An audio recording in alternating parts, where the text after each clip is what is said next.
First, live, local. This is Fox 12 Now. And welcome back to Fox 12 Now. Thanks for joining us. I'm Greg Nibbler, live here in the Fox 12 Oregon newsroom. But if you have looked outside at all, and if you're watching today on June 11th, it is very nice outside. Some nice weather has come to the Pacific Northwest. It's actually going to start getting pretty hot over this weekend, up into the 90s, and that's probably going to bring a lot of people out to many of the different great places of water that you can go to, whether that's a river, a lake, even out on the ocean, and good ways to cool off. However, a lot of people are also going to be on boats, and it's important to remember how to stay safe. You don't want an accident ruining that weekend or that time out on the water. And we've got an expert joining us right now, Charles from the Ocean Coach, who is here to talk all about that, about safety, about how to make sure that you're doing the right thing out there. Great to have you on here. Charles, I want to ask, with you see this kind of weather, what are some of the first things you're thinking about when it comes to people going out there on their boats? Well, first of all, I'm just delighted that we have major rivers going right through the middle of our city, and that's totally amazing. And I worry about the newbies. Boating is a complex thing, and you go to this big box store and you buy a paddleboard, you don't quite know what you're getting into, and so I do worry about some of the newbies. Yeah, so people who are out there for the first time and, mixing it up with maybe people who are more experienced, what are some of the things that, when we talk about, incidents that do occur, what are some of the things that can happen out there, and what goes through kind of the mindset of that? There's some new things these days. A lot of boating accidents don't start, at least on the rivers, with great storms or machinery failure or sinking or panic, but it's sometimes with the sentences we've all said, like, let's get a selfie.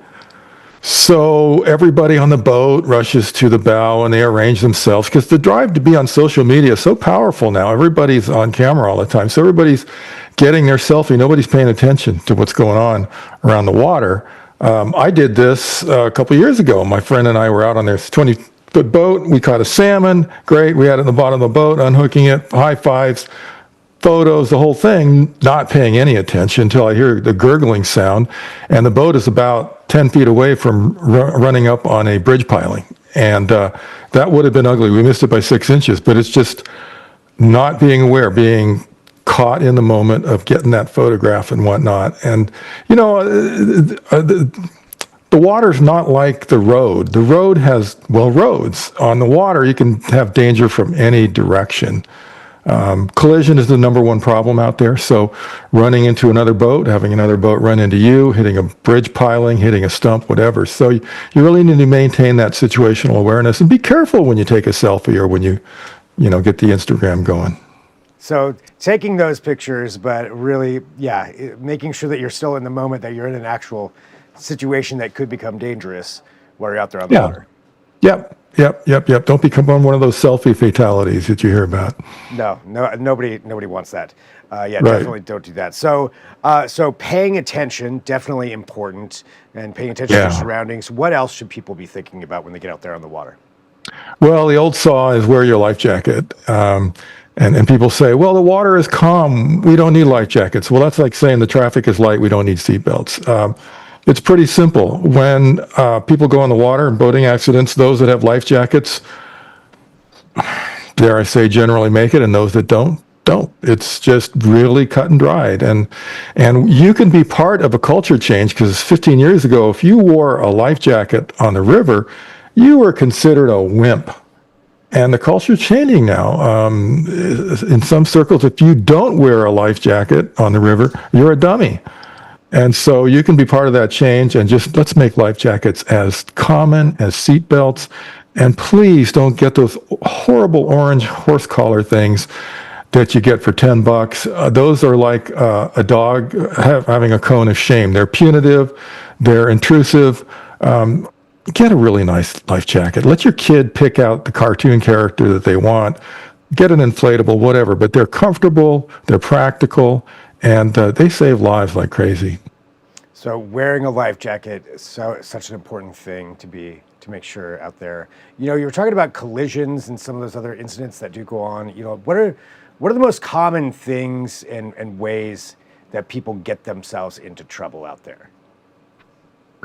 Small boats like paddle boards and kayaks tend to get run over a lot because, there's people out there skiing and tubing and they're moving at 40 miles an hour, and it's really easy to overlook a kayaker or a paddleboard. So if you are a kayaker or a paddleboard, keep your head on a swivel because you can get run over if you're not careful.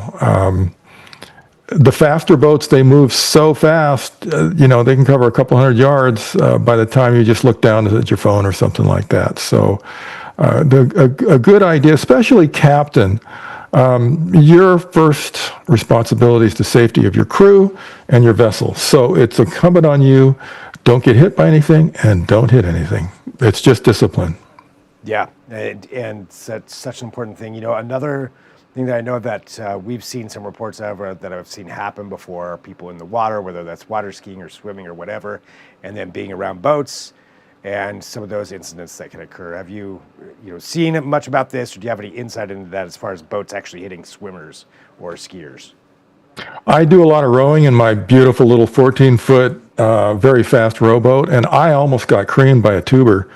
They did the crack the whip thing, and that tube came within a couple feet of me, cracking the whip at 40 miles an hour, and it was scary. It was really scary. Now, I wasn't in the water, but the boat only weighs 90 pounds, so I may as well have been. So yeah, it's like defensive driving. Yeah, so watching out for all of that.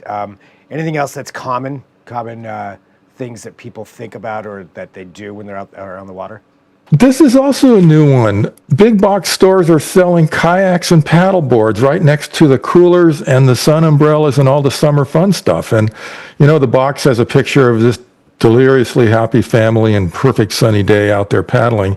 And people, buy these on a whim, and good for them. Let that be their introduction to boating. But a paddle board is a boat, and the Marine Board considers it a boat. You have to have a life jacket. The environment is the same. The water's just as cold, the currents are just as swift, the wind is just as strong. The environment has not changed. What's changed is you have these enthusiastic people who go out there for the first time. They don't really realize they're boating, and they can get in a lot of trouble. At least when you buy a boat, you kind of know you're on a boat. So there's just some basic things to keep in mind. Take it seriously. The cold water, right now, the Clackamas River is 59 degrees. You don't want to fall in that. That's really cold. Yeah. That is very cold, and there's all kinds of different things that could do to you as well. Anything else that you think is important people should be thinking about? In Portland, we are an active maritime harbor, and especially down by Cathedral Park and all that, we have container ships and tugs and barges and the roll-on, roll-off boats for the cars. There's a lot of serious maritime traffic out there, and you do not have right of way over those guys. You just don't. It's your job to stay out of the way.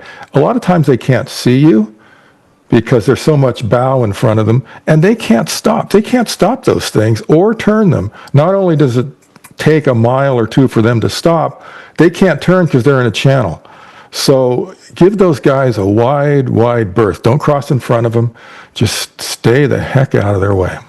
Stay out of their way. Yep, Good idea there. You're not going to win that kind of a battle against them. You are not going to win that kind of battle. Not kind of battle. All right. Any other thing? I got a couple more. Okay. All right. Here's one.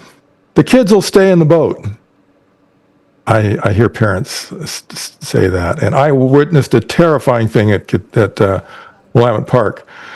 Gentleman in a brand new 20-foot boat. He had a 6-year-old with him. He came up to the dock, tied the boat up, and went to get his truck to back the trailer down to retrieve the boat. He left his 6-year-old in the boat with the engine running.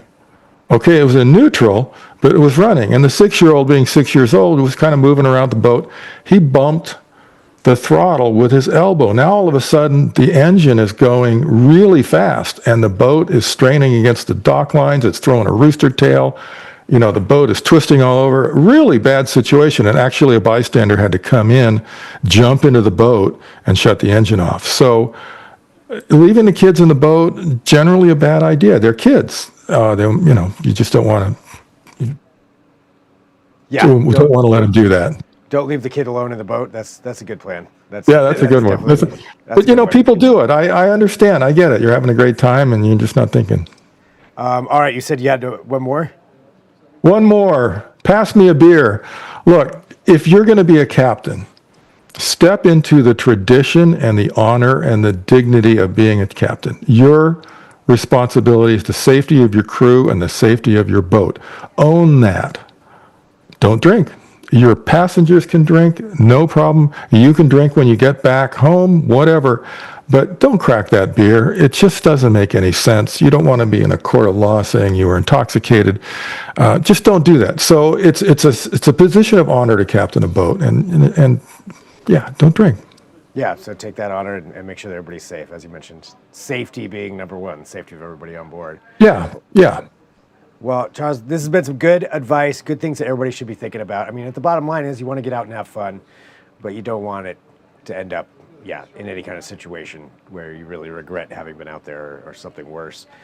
So, good advice for everybody to think about. And for everybody who wants to learn more, too, about what you do or follow along with all of that, how can they do that?